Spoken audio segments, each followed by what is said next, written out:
Hello, welcome to Duncan Digs Gardening. Although I've not been doing a lot of digging lately because don't really need to much. But it is a good time to make sure that you're keeping on top of weeding. It's a good time to start cutting back some stuff that was flowering in the spring and the earlier summer. And I think what I'll find is that when I finish doing all of that, there will be a few gaps.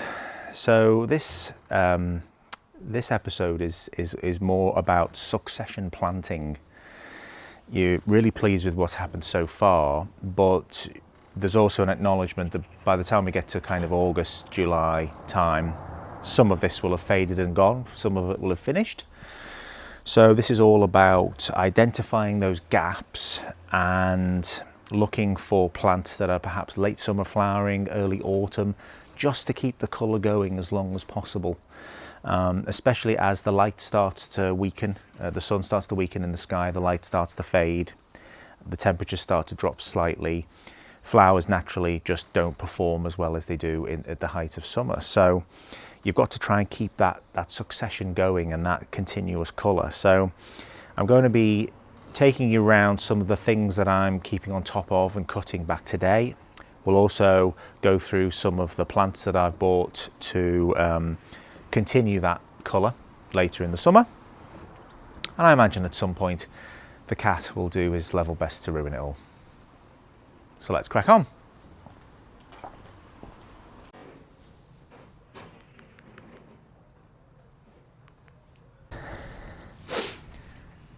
Pyracantha goes absolutely berserk at this time of year.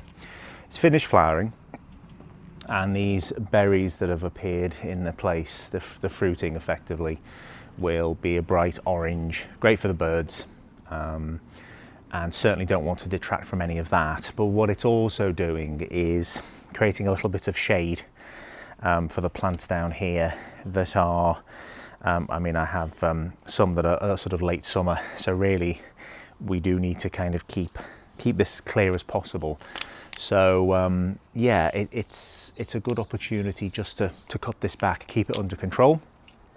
And as I say, I'll probably leave some of the berries where they are, won't take too much of that off, and attempt to create some kind of shape that doesn't look too messy or wild. Wish me luck.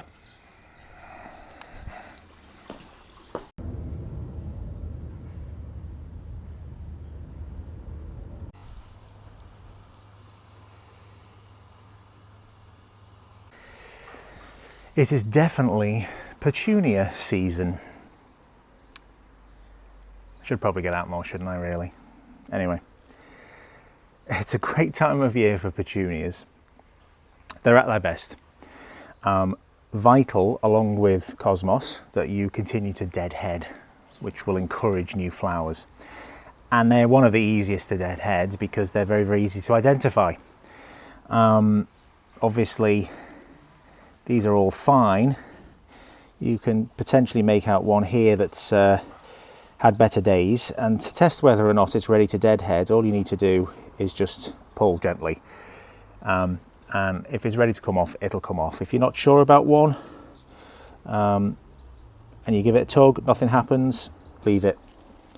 But ultimately, a nice little job to do when you're going around your garden inspecting various things. Just give it a gentle pull like that, and if it comes off in your hand, it's a finished spent flower head. Cosmos are a little more straightforward as well. They're quite obvious. You can see the difference in the centre here of one that's perfectly fine and one that's past its sell-by date. There, the leaves have curled. You've got this kind of all starting to turn black in the centre. Now, in theory, you could probably get a couple more days out of this. But what I'm going to do is I'm actually going to deadhead this now by taking this off. And that's because with Cosmos, I'm in a period where I want to speed up the flower producing process. So even as soon as a flower starts to just ever so slightly turn, at the moment, I'm taking it off, because that will stimulate new shoots, more growth, more growth means more buds, especially with cosmos. And then there will come a point where we've reached an equilibrium and I'm really, really happy with how things look. And I'll only take the flowers off when they truly are spent. But for now, I want that growth to continue. I want to kind of stimulate it. So I'm going to be quite ruthless with deadheading.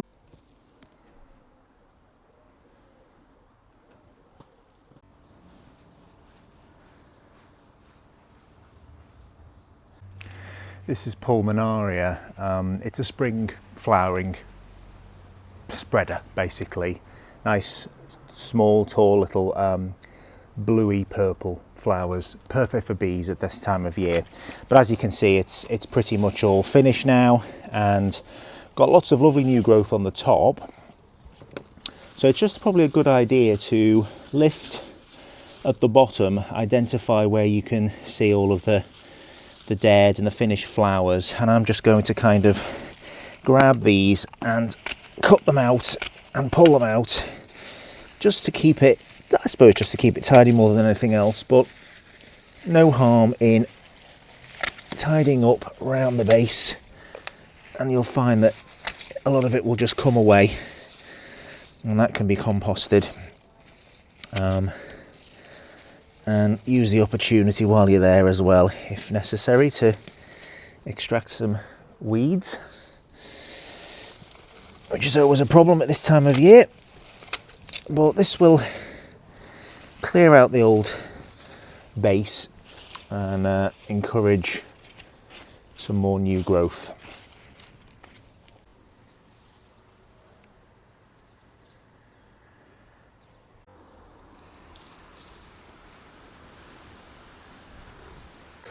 One of the must-do tasks for late spring, summer is of course deadheading roses.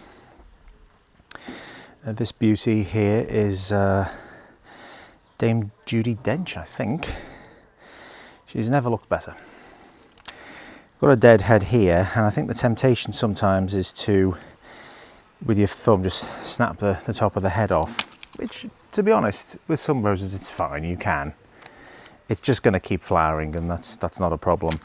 But if you're more fastidious about it, it's sometimes better to actually take it down to the base of the stem where the dead head is and take it off there.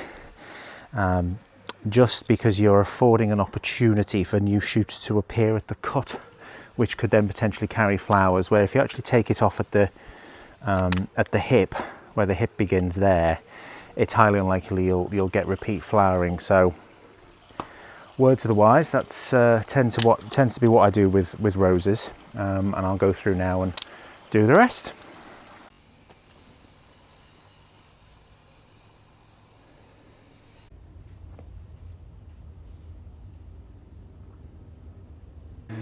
Poppies, especially oriental poppies, are definitely on the wane now. And I need to be quite ruthless with these poppies.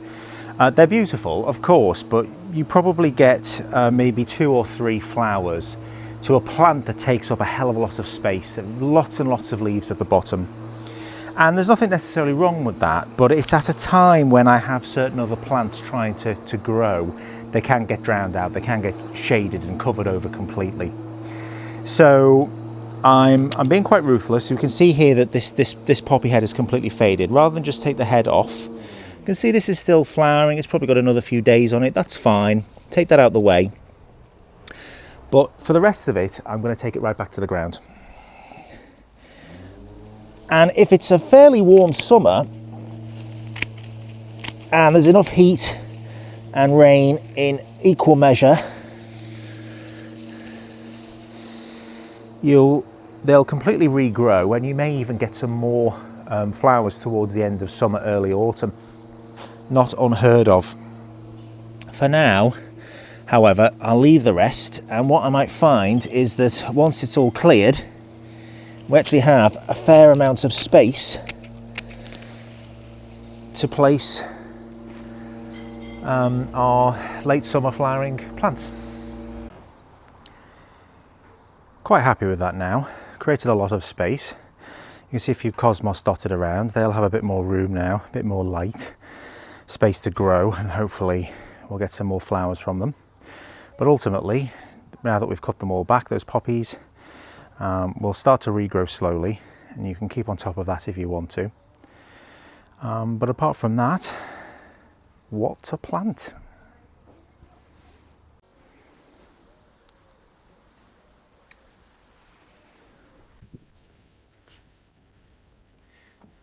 So a nice little mid to late summer assortment to go through.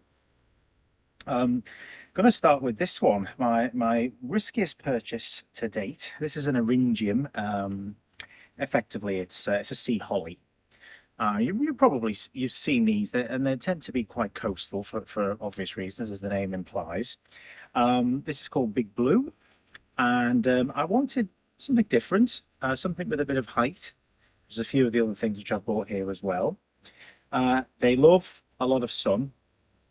So now that I've cleared the space where the poppies were, that's effectively the sunniest part of the garden in the height of summer. So that middle border section gets the most sun. So I'm going to try it. It is a perennial, so hopefully it'll come back.